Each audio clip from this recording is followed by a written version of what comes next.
आइए प्यारे, आप सभी का आपके चैनल पर हार्दिक स्वागत एवं अभिनंदन है।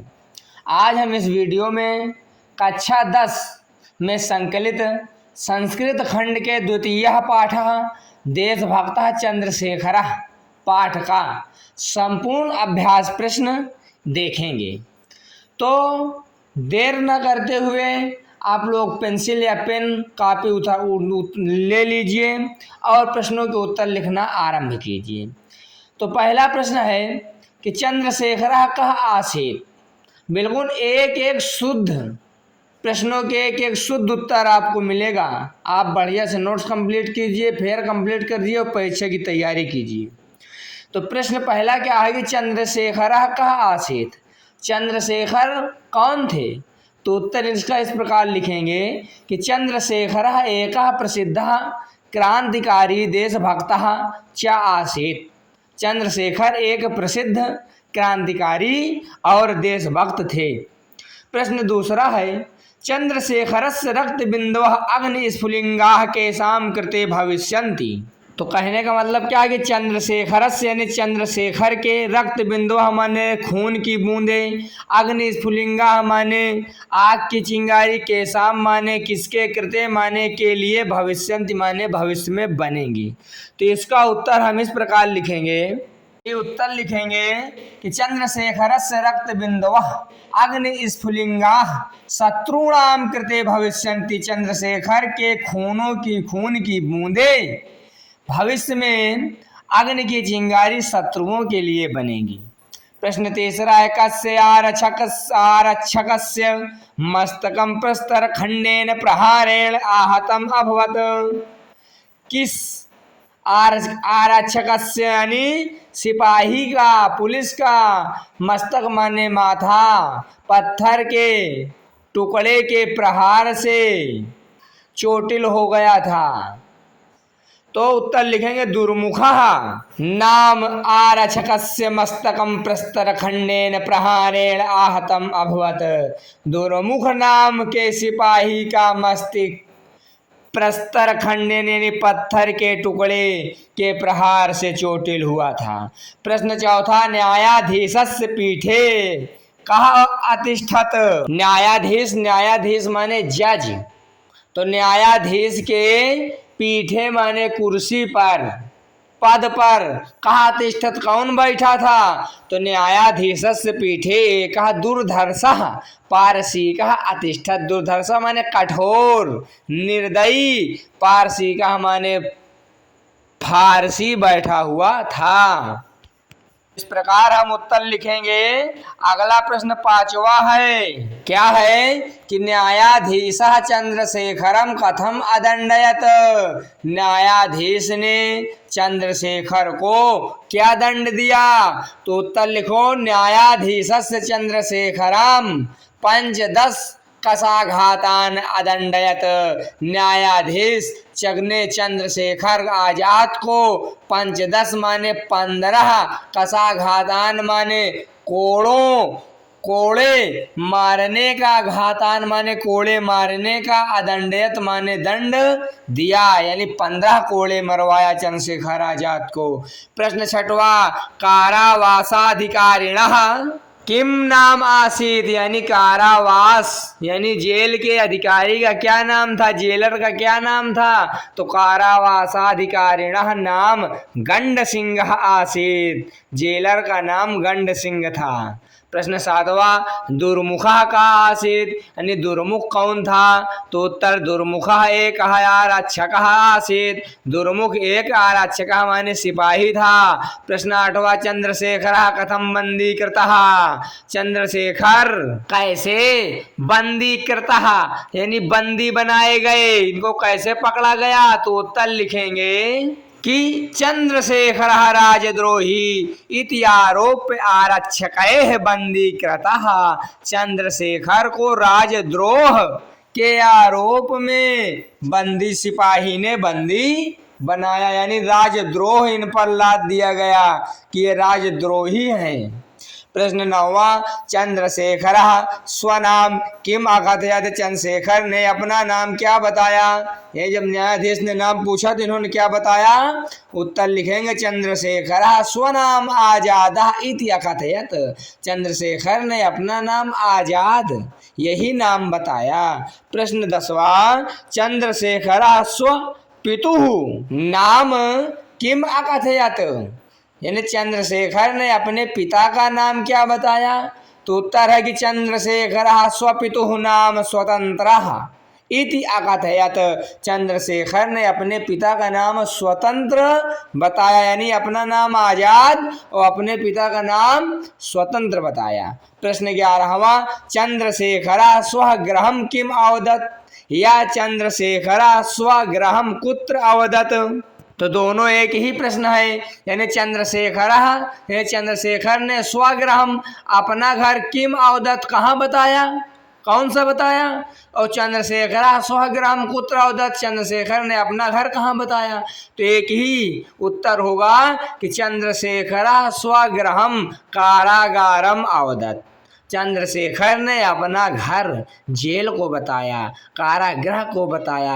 यानी डरते नहीं थे, निर्भीकता के साथ देश सेवा करते हुए अपने आप को ये कभी ये नहीं समझे कि नहीं हम गलत हैं। भाई गलत थे नहीं, देश की आज़ादी चाहते थे, स्वतंत्रता चाहते थे, इसीलिए जज के सामने भी नहीं डरते थे, मृत्यु से भी नहीं डरते थे, सत्य मार्गी थे।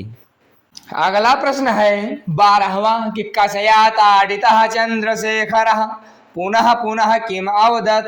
या प्रतिकषाघातात् पश्चात चंद्रशेखरः किम अकथयत्?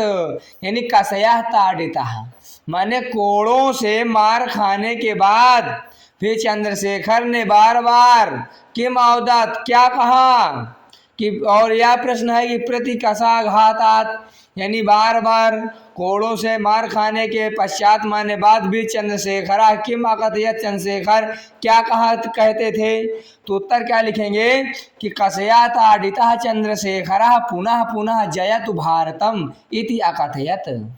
यानी बार बार प्रताड़ित होने के बाद भी, कषया ताडितः माने कोड़े खाने के बाद भी चंद्रशेखर माने चंद्रशेखर पुनः पुनः माने बार बार भारत माता की जय कह रहे थे। प्रश्न 13वां है कि स्वतंत्र कस्य पितुः नाम? स्वतंत्र किसके पिता का नाम था? तो उत्तर क्या हो जाएगा? स्वतंत्र चंद्रशेखरस्य पितुः नाम, स्वतंत्र चंद्रशेखर के पिता का नाम है। प्रश्न 14वां कारागार एवं मम गृहम कस्य वचनम अस्ति? तो इसका अर्थ क्या होगा कि कारागार एवं मम गृहम यानी जेल ही हमारा घर है, जेल ही मेरा घर है।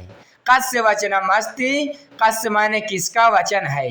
तो कारागार एवं मम गृहम, कारागार ही जेल ही मेरा, गृहम माने घर है, चंद्रशेखरस्य वचनम अस्ति, चंद्रशेखर के वचन है।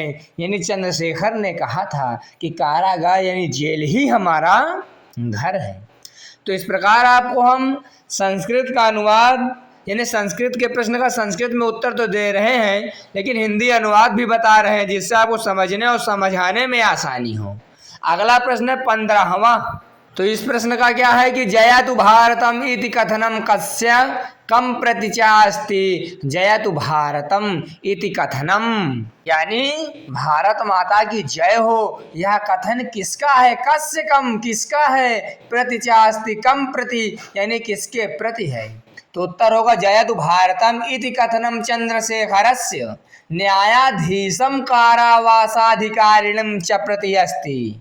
भारत की जय हो यह कथन चंद्रशेखर का न्यायाधीश यानी जज और कारावासाधिकारी नाम यानी जेलर, कारावास यानी जेल के अधिकारी के प्रति है के लिए, यानी यह वचन भारत माता की जय, भारत माता की जय ये चंद्रशेखर जी न्यायाधीश और जेलर के सामने भी कह रहे थे। इसके बाद अनुवादात्मक प्रश्न है, यानी गद्यांश आधारित जो खंड हैं जिनके आपको हिंदी अनुवाद लिखने हैं और संदर्भ लिखने हैं। एक दो आपको बताए दे रहे हैं, बाकी भाषा व्याकरण तक का सब आपको यह वीडियो में मिल जाएगा। आप लोग देख करके हिंदी अनुवाद अपने फेयर कंप्लीट करिए।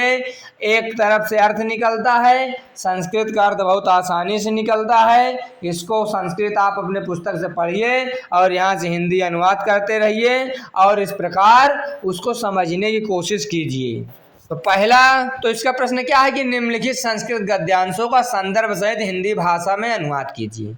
तो संदर्भ हमको कितना लिखना है इसमें? संदर्भ हमको ज़्यादा नहीं, संदर्भ बहुत आसान है। सिर्फ इतना लिखिए, पाठ का नाम याद होना चाहिए। किसी भी गद्यांश पद्यांश का जो भी संदर्भ लिखना हो, जिस भी अंश का, उस वह कहाँ से आया है, किस पाठ से आया है, वह अगर याद है संदर्भ हम लिख लेंगे। तो जैसे पहला गद्यांश की न्यायाधीशा से लेकर नवयुवका तक, अथवा आरक्षक श्रीमान से लेकर नास्ति चिंता तक का हमको संदर्भ और हिंदी अनुवाद लेना। संदर्भ क्या हो जाएगा कि प्रस्तुत गद्यांश हमारी पाठ्य पुस्तक के संस्कृत खंड में संकलित देशभक्ता चंद्रशेखर नामक पाठ से अवतरित है। अब इसका हिंदी अनुवाद आप लोग मिलाते रहिए अपने अपने खंड को। यहाँ पर हिंदी अनुवाद दिया गया है, इसको पढ़िए और ये आपका एक तरीके से पूरा पढ़ डालेंगे तो एक भावार्थ भी आपको समझ में आ जाएगी कि इस पाठ में क्या वर्णित है। इसका हिंदी अनुवाद इस प्रकार लिखेंगे, न्यायाधीश चंद्रशेखर को देखकर आश्चर्य से पूछता है, यह बालक कौन है? इतनी कम उम्र का नवयुवक। सिपाही कहता है, श्रीमान यह चंद्रशेखर है, यह राजद्रोही है। इसने पिछले दिनों सिपाही दुर्जय सिंह के सिर पर पत्थर मारकर उसे घायल कर दिया था। न्यायाधीश चंद्रशेखर से पूछता है, तुम्हारा क्या नाम है? चंद्रशेखर दृढ़ता से उत्तर देते हैं, आजाद। न्यायाधीश पूछता है, तुम्हारे पिता का क्या नाम है? चंद्रशेखर कहते हैं, स्वतंत्र। न्यायाधीश पूछता है, तुम्हारा घर कहाँ है? चंद्रशेखर उत्तर देते हैं, जेल खाना ही मेरा घर है। न्यायाधीश मन में सोचता है, यह कितना उदंड और निर्भीक युवक है, मैं इसे 15 कोड़ों की सजा देता हूँ। चंद्रशेखर कहते हैं, कोई चिंता नहीं। वाह चंद्रशेखर आजाद, वाह, आपने प्रयाग की धरती को अमर कर दिया। प्रयाग की धरती पर जहाँ पर आप आज शहीद हुए, आज भी आपका स्मारक बना हुआ है और वहाँ आज भी लोग दंडवत हो रहे हैं। ये थे महान चंद्रशेखर, जो दुश्मनों की गोली से न मरते हुए आज़ाद थे, आज़ाद हैं, आज़ाद रहूँगा कहकर अपनी सिर पर अपनी गोली अपने से अपने को ख़त्म कर दिया। ऐसे देशभक्त को नमन। इसके बाद अगला गद्यांश कहा है कि दुर्मुखा द्वितीय कुशाघाता से लेकर अभिनंदयंती चा यहाँ तक, अथवा तांडिता चंद्रशेखर से लेकर अभिनंदयंती चा। तो दोनों एक ही बात है। संदर्भ इसका पूर्वत रहेगा, पूर्वत माने पहले वाला ही, इसमें भी संदर्भ रहेगा, बार बार लिखने की आवश्यकता नहीं है। इसका हिंदी अनुवाद हम इस प्रकार लिखेंगे कि जब चंद्रशेखर को जेलर के आदेश पर कोड़े मारे जा रहे हैं तो दुर्मुख चांडाल सिपाही दूसरा कोड़ा मारता है। कोड़े से पीटे जाते हुए चंद्रशेखर बार बार भारत माता की जय जयतु भारतम बोलते हैं। इस प्रकार वह 15 कोड़ों से पीटे जाते हैं। जब चंद्रशेखर जेल से बाहर आते हैं तब सभी लोग उन्हें चारों ओर से घेर लेते हैं। बहुत से बालक उनके चरणों में गिर जाते हैं और मालाओं से उनका स्वागत करते हैं, अभिनंदन करते हैं, वंदन करते हैं। तो इस प्रकार आप हिंदी अनुवाद जितना हमने लिखवाया है वीडियो में आप उतना लिख लीजिए। नंबर तो कटने वाला नहीं है, फिर तो यहाँ से 1 नंबर की कंप्लीट होगी। अगला है गा चंद्रशेखर यदा चंद्रशेखर से लेकर भविष्यन्ति तक। संदर्भ पूर्वत ही रहेगा। हिंदी अनुवाद इसका देखिए और समझिए। पूरे पाठ का सारांश हम बता रहे हैं कि जब चंद्रशेखर कारागार यानी जेल से मुक्त होकर बाहर आते हैं तब लोग उनका स्वागत करते हैं। चंद्रशेखर कहते हैं, आप लोग यह क्या कर रहे हैं? हम सब भारत माता के अनन्य भक्त हैं। उसके शत्रुओं के लिए मेरी ये रक्त की बूंदें अग्नि की चिंगारियां बन जाएंगी। सभी भारत माता की जय बोलते हुए चले जाते हैं। अगला गद्यांश है आरक्षकः श्रीमान से लेकर स्वतंत्र अथवा आरक्षकः श्रीमान से लेकर तव किम नाम। तो इसका संदर्भ पूर्वत ही रहेगा। हिंदी अनुवाद कैसे लिखेंगे कि सिपाही कहता है श्रीमान यह वही चंद्रशेखर है। न्यायाधीश पूछता है तुम्हारा नाम क्या है। चंद्रशेखर उत्तर देते हैं आजाद। न्यायाधीश फिर पूछता है तुम्हारे पिता का नाम क्या है। चंद्रशेखर उत्तर देते हैं चंद्रशेखर गर्व से कहते हैं स्वतंत्र। इतना हिंदी अनुवाद इसका हो गया। अगला अंगा तथा दृष्टिगोचरों से लेकर कुरु राजद्रोहम तक। देखिए हम इसलिए सभी गद्यांशों को नहीं पढ़े हैं पूरे ठीक से। हम केवल आपके प्रश्नों के उत्तर देना चाहते हैं कि आप फेयर कैसे कंप्लीट करें और अपने आप समझें, क्योंकि इतना समय इसी में लग जाता है। और अगर पूरा पढ़ेंगे तो वीडियो बहुत लंबी हो जाएगी, जिसको फिर आप देखेंगे तो आपको बोर लगेगा। इस चैनल का उद्देश्य फेयर कंप्लीट कराना और यूपी बोर्ड की तैयारी कराना, कैसे प्रश्नों के उत्तर लिखने हैं और उसी आधार पर याद कराना है। तो संदर्भ पूर्वत रहेगा। पहले वाला हिंदी अनुवाद इसका लिखो कि तभी जेल के अहाते में दिखाई देते हैं। तो इस प्रकार आगे है कि दुर्मुख से कहता है दुर्मुख मेरा आदेश पाते ही कोड़ा मारना। फिर चंद्रशेखर से कहता है ओ अभिमानी युवक अपने राजद्रोह का फल भोग अब राजद्रोह कर। तो इस प्रकार ये गद्यांश आधारित हिंदी अनुवाद का प्रश्न भी समाप्त हो गया। व्याकरण बोध है। निम्नलिखित शब्दों में संधि विच्छेद कीजिए। तो संधि विच्छेद आप लोग देख लीजिए आवश्यकता अनुसार कि पुष्टांग का पुष्टधन अंगा हो गया, कुत्रास्ति का कुत्रधन अस्ति हो गया। इसी प्रकार ये आपके सामने कुछ संधि विच्छेद हैं। उसके बाद धातु रूप लकार पुरुष और वचन है। इसके बाद समास के नाम बताइए। तो इस प्रकार जैसे अनन्य भक्ता में कर्मधारय समास है। तो ये आपके सामने सब दिया हुआ है। आराम से आप वीडियो देखिए, रोक कर देखिए, आवश्यकता अनुसार देखिए। उसके बाद प्रश्न संज्ञा शब्द और उनके भेद बताइए। तो फिर जैसे कौन सी संज्ञा कौन सी भेद की है, तो नवयोगा हमारे जातिवाचक संज्ञा है। इस प्रकार आप लोग वीडियो रोक के अपने आवश्यकता अनुसार देखिए, कंप्लीट करिए अपना फेयर नोट्स। आपके लिए बहुत ही तेजी के साथ इस वीडियो में पूरे पाठ का अभ्यास बहुत कम समय में प्रस्तुत किया गया, पूर्ण रूप से शुद्धता के साथ। अशुद्धि 1% भी आप निकाल नहीं सकते हैं। आप लोग इसी प्रकार इस चैनल से जुड़े रहिए और भी शेयर कीजिए लोगों तक। आप सभी का बहुत बहुत धन्यवाद। चैनल को सब्सक्राइब अवश्य करें। कोई प्रश्न हो कमेंट करें। वीडियो कैसी लगी उसके लिए भी कमेंट करें। धन्यवाद।